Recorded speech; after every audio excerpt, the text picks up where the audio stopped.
How is it going, everyone? Welcome to yet another episode of Unfiltered Immigration. And today's topic is five things I learned from advocacy training and Hilde. If you don't know me, my name is Anuj. And on this channel and in real life, I advocate for fairness for high skilled workers, trying to spread the awareness on discrimination faced by high skilled workers based on their country of birth. And mostly, I do a lot of work to raise awareness, but to fix a lot of this kind of discrimination, advocacy is important as well, right? To change something which is wrong at the legislative level, the advocacy is very important. And that's something uh, I did heavily last week. So, what I did was that there was a training in Washington, D.C. Uh, by professional on how to do the advocacy right way. And that event was like 3 days long. 2 days was like kind of like a classroom training from expert on how to do advocacy right way and make it very effective, that what you want to get, what you can do to get that thing done right. And the third day was kind of like a practical day on the hill, that you go out and apply what you have learned, right? So one good thing uh, by attending this event was that this organization scheduled at least three meetings with my two of my senators and my congressmen. So I didn't need to worry about like scheduling that event. So I had like three uh, meetings with this different members of the Congress's office. But also it happens to be another that is like a big organization who does a lot of advocacy as issues pertaining to the Indian community. It's called FITS, and they were having the Hill Day as well, which was on the same day as the Hill Day, which was I was doing with this event as well. So I had like a lot of meetings on the same day. The FITS, the way they did it is that they divided all the delegates who were coming on the hill to advocate for the issue as pertaining to the Indian community. They divided them in like many different groups, and each small group of like, let's say, five delegates, they had like 4 to 5 different meetings each day. So I had like probably 8 to 9 meetings to attend on the hill day. So it was good. With the feeds, we also went to the embassy, Indian embassy. We visited that embassy on Friday to advocate and how the embassy can help us in a lot of the issue faced by Indian community, right? So today I just wanted to share what I learned from this attending this advocacy training, but also from the hill day. And this is not something that directly told, it could be something that directly told or something like indirectly said, or just from the experience, right? And I wanted to keep it brief to only 5 points, because there are like a lot of the things that been said which are important, but which could be like common knowledge as well. I'm thinking about like hiring one of this organization and just doing the training for high skill immigrants who are like interested in doing advocacy. So I might be organizing something online for the people who are interested, who are in the backlog and who wants to get good at advocacy. I might be organizing something like that. If something that like that, if you are interested, that would be nice. Like put it in the comments, that and then I'll see what I can do to organize an online training by one of this organization. But here are like five things I wanted to share, which are like not as well known as other things, or maybe these are the crucial five things. And these are not something that, okay, this is how things should be. It's just saying that this is how things are, that this is how things work. You might not agree that how things should be, but this is how it works right now in most circumstances, right? So keep that in mind. Also, before I go into that, If you are not subscribed to this channel, please do subscribe and like this video. That helps with reaching more people organically. So it matters, right, that the algorithm likes that. So if you find it useful, please like the video. If you are not subscribed to the channel, please do that. And also, if you are joining live, please post something hi or something in the comments, because that's always encouraging. And otherwise, there is no way to know who watched it live. But if you post the comments, I know you are joining live, and that's like always encouraging, right? So without further ado, also if you have any questions, particular questions, post it in the comment, and I'll try to answer as fast I can. Okay, without further ado, here are the top 5 things I learned from attending this Hill Day and the training, right? So number one is that representatives are always thinking about re-election. Uh, hey, KK, thanks. Yeah, nice. So the first thing is that representatives are always thinking about re-election.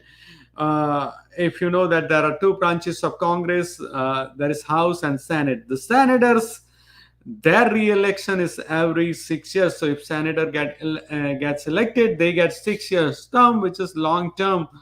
What it means that they can get away with making some radical decision, because like let's say they do something today, people will forget what they did, good or bad, because even if they did something which is good, there are always people who are against it, right? So if they did something, people forget what they did in 2 3 years. But that's not the case with the House member, which they get re-election every 2 years. That term is only 2 years, which is, if you think about it, it's a very short term to prepare for their campaign. And it's like goes before you can even think about it, right? So they are like always thinking about re-election.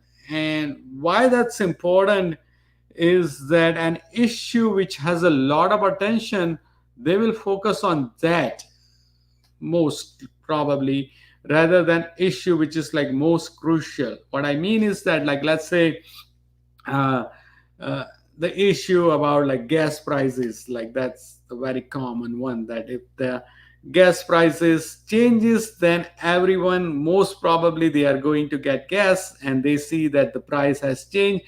So it's something they can quantify easily, and probably that's not the most important issue this country needs their attention on.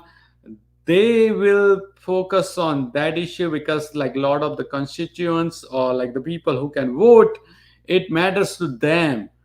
And that's why they're going to focus on that, because they are worried about their job as much as any other person, right? That a lot of the people who are in the backlog, they, not lot, all of them, they are most important for their number one focus is like keeping their job, right? If they are out of the job, then they are out of their status, and they need to worry about that. And sometimes we don't think about this much, but like we think about like, okay, it's only matters to us but not to others. But others are worried about their job as well, and the member of the Congress are not exception. They can do only the minority of the good things only if they stay in office, right? If they are out of the office, they cannot do anything. So they need to prioritize that, and they are thinking about that regularly. Why it matters to us, that awareness, again, that's why I focus a lot on awareness, that if a lot of the people who can vote, Americans who can vote, they are aware about that issue, then that issue becomes hot topic, and the member of the Congress will prioritize that, because they know that the people who can re-elect them, people who can vote, it matters to them. So that's why it's very important. So yeah, number one is that representatives are always thinking about re-election, we need to always keep that in mind, right? All right, yes, Ravan, guru appreciate. Yeah, thanks for your kind words. It's always encouraging when I hear this kind of comments, right? So all right, the two thing number two thing is that the congressional staff is important. So anytime you want to do advocacy, either you do it in person, either you call. Regardless, when you call, it's not the member of the Congress who is going to answer your call. It's not the senator, it's not the representative who is going to answer your call. If you even go to the go visit their office, or even if you got the appointment, 99% you're not going to meet with the rep or the senator. You most probably gonna meet their staff, and the staff is very young. Most probably they are in their 20s, who did some kind of major in policy, so they are very young. And sometimes when you go and meet them, you probably like, okay, I want to speak to the right person, but you cannot go to the like rep or senator directly without talking to the staffers. So staffers are very important, and if you convince them, then they will be able to get your issue to the member of the Congress, which is like either rep or senator. They will, once you talk to them, if they think that this is something which matters to our office, or this is something which can I'll get to that later, but yeah, that if they are convinced, then they can like forward it to the rep or senator. It's not a bad thing, because there are like huge number of staffers in each office, and by huge I mean like 10 or so, but it's more than one rep just working for themselves, right? So it's good that there is always someone to answer your call, or if you just want to get an appointment, they are there to listen to you. So it's a good thing. All right, the number three thing is that you are the expert, not the staffer, which is kind of like common sense, but sometimes we think about that whatever we are advocating for, the rep is completely aware about the issues, or the member of the Congress is or like the staff you are talking to, they are completely aware about the issue. But that's not the case. Why that's not the case? Think about how many bills are introduced in this Congress. This is the 118th Congress. Guess how many bills are introduced in this Congress? We still have like 6 months left. Guess, like, leave it in the comments if you can guess. So I'll share it with you. The stats that this is 118th Congress, and there are more than 15,000 bills already introduced in the Congress. The last Congress, it was more than 17,000. I bet that we're gonna surpass that number in this Congress before it's over, right? So there are like 15,000 bills they are working with, and whatever the bill you are advocating for, it might be the most important bill for you, and you might think that that bill matters to the entire US population, but that's not the case. They are dealing with a lot of bills, and that spam with a lot of different issues like gun control, abortion, and these are just like some of the major issues, right? But then there are like, it might be nuances. So when they are dealing with 15,000, more than 15,000 bills, they are not aware about all the things going on with that bills, particularly the bill you are trying to advocate. And I agree that anything which makes it high skill immigration fair, which is very crucial, probably the most crucial thing United States needs that now, but they don't know this. So don't assume that I don't need to call, or even if you call, or even if you go meet them in person, don't assume that they know everything. they don't, because they are dealing with lots and lots of bills, lots and lots of different issue. So uh, third one is that you are the expert. When you are advocating, you know more about this bill than probably the staff or who is working or who you are advocating this bill to. Okay, the fourth thing, which has four different things.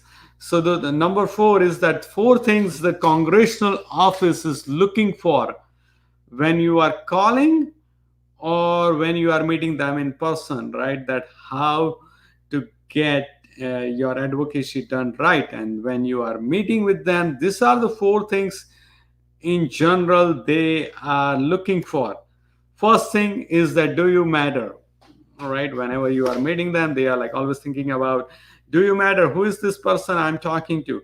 So let's say if you are like very important person, like maybe A-list celebrity, which highly rarely does advocacy, right? So then they'll pay attention more to you. Probably if you are a donor, they'll pay more attention to you, like a huge donor. But as it comes to our issue, the high skill immigrants stuck in backlog, they can tone it as well. So you are not that, but you have to convey them somehow that how you matter, right? And sometimes people who matter but they cannot convey how they matter, that's not good. But sometimes people who don't matter but they are very good at conveying how they matter. So that's just the thing. But you need to think about how you can convey that, right? And if you are someone who thinks that uh, I cannot convey how I matter, but there is a strength in number, right? That we are not a big organization working together. But then let's say that 100 people calling the member of Congress on the same issue versus like 10,000 people calling on the same issue, right? Then there is the strength in number that okay, uh, there is more people affected by this issue, and then that's why this issue matters. The people affected by that matters, right? So in that fourth category, number one, what they are looking for is that do you matter? The second thing they are looking for, that what do you want exactly, right? That you can explain that these are the issues, but how do you want to fix it? What do you want uh, exactly, right? So for us, like when we went, it's good thing that we already have this bill in the House and Senate both. So we are advocating for these bills, and what we were asking for, that if you can show your support, and specifically how they can show the support by co-sponsoring the bill, that the more co-sponsorship the bill has, then that bill has the more momentum. As we already seen that there are more than 15,000 bill in the Congress, right? And the ones which will get the most momentum is that the ones which has bilateral support and more co-sponsorship. Then there is like, you will see that that bill has a more chances of getting close to voting, getting close to becoming a law, right? So then you need to be sure that what exactly do you want. Then the third thing they will be looking for, that do I agree with you, right? That you explain the issue, that this is the issue that is, but are you able to convey that issue uh, very well in a matter where the staffers can understand that okay, this is the real issue, and I agree that it is an issue. Sometimes you explain in a way they might think that okay, this is not even an issue. So you need to explain it in a way that it makes sense to them. So the third thing they are looking for is that do I agree with you? And then the fourth thing is, does it interest me, right? That there are 15,000 bills in the Congress already. That means that there are like at least 15,000 issues people are trying to solve. But how does this interest this congressional office you are talking to? As I said, that as specifically if you are talking to the reps office, they are always thinking about re-election. So how you can make it that okay, this is something, if your office is prioritize, how does that help them? So if you can convey that, then that would be very helpful. And that's my fifth and last point as well. The fifth point is that, does it interest me, or does it interest the congressional office you are talking to, and how you can convey that, right? So most probably the member of the Congress you are talking to, they are either Republican or Democrats. Republican is the conservative side, and Democrats are liberal side, and both represent some kind of values. Not, we are not talking in terms of issues, right? But they have general values they represent. So just to give you an example, that if you are speaking with a Republican member of the Congress, one of the Republican value Republican side represent is the traditional family. So how we can convey that, okay, the issue we are trying to solve aligns with the traditional value of, like, traditional family, right? So we can say that, okay, by removing this country cap or passing the HR 6592, we will help to keep the families together. Because, like, a lot of the times when this high skill worker, they have US born kid who is US citizen, but if the high skill immigrant loses that job, they need to go out of the country, and that's the family separation. Or also, like, aging out of the child is another thing, right, that HR 6542 is trying to fix. So we can say that, okay, by supporting this bill, you are supporting to keep families together, which aligns with their values, right? So that's one example from the Republican side. The Democratic side, they represent or advocate for, or the one of the values they represent is the equality. They talk a lot about equality, right? So you can say it in that, okay, if you pass HR 6542, everyone will have equal access to the green cards. Because right now it's prioritized based on the country of birth, so people don't have equal access, and it's kind of a discrimination. So then if you pass this bill, then people are treated equally based on their skills, not based on where they are born, right? So that's one of the, so it's always, you need to think about that, who you are talking to, and how we can make it uh, or present in a way that it interests them, right? So if you can do these five things, or if you can keep these five things in mind, that makes your advocacy much more effective. uh, so uh, all right, yeah, some other people join. Pradeep, always good to see you. Tarun, I 14080, can we get it done? That's a different question, but yeah, there is. Uh, you can start writing, right? So the recently there was a letter which went out to USCIS and DHS, uh, that uh, grant EAD to the people with approved I-140 and their dependents, right? So if you want to do advocacy on that, you can do that as well. You can write letters to USCIS as well, or also DHS as well. On top of that, the letter which already they signed, right? So can we get it done? Yes, if a lot of the people start advocating for it, it's possible. And there will be, like, a lot of things happening before the election. So this is something.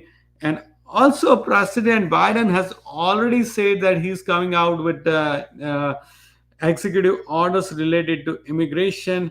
Mostly it's going to be focused on undocumented immigration, as my guess. But if we have a lot of advocacy on this front, yes, we can get it done. But we need to start asking that, how we can get it done, right? Can we get it done? That's the one of the thing I posted, that can we get it done? Yes, but are people willing to do something to get it done, regardless of we will succeed or not, right? So if you start asking that question, and more people start asking this question and start taking action, then we can get it done, of course. All right, that's it for today's episode. There were like a lot of the things, but if I share all the things, that will be a like not as effective as I said. I'll share some of the other things as we are talking, like different topics. I'll share some of the other things I learned, but these were the major five things. So thank you everyone who joined live and participated.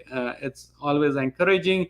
Please share it with different people who you think might can help. Otherwise, I'll see you guys in the next episode with a new topic. Take care.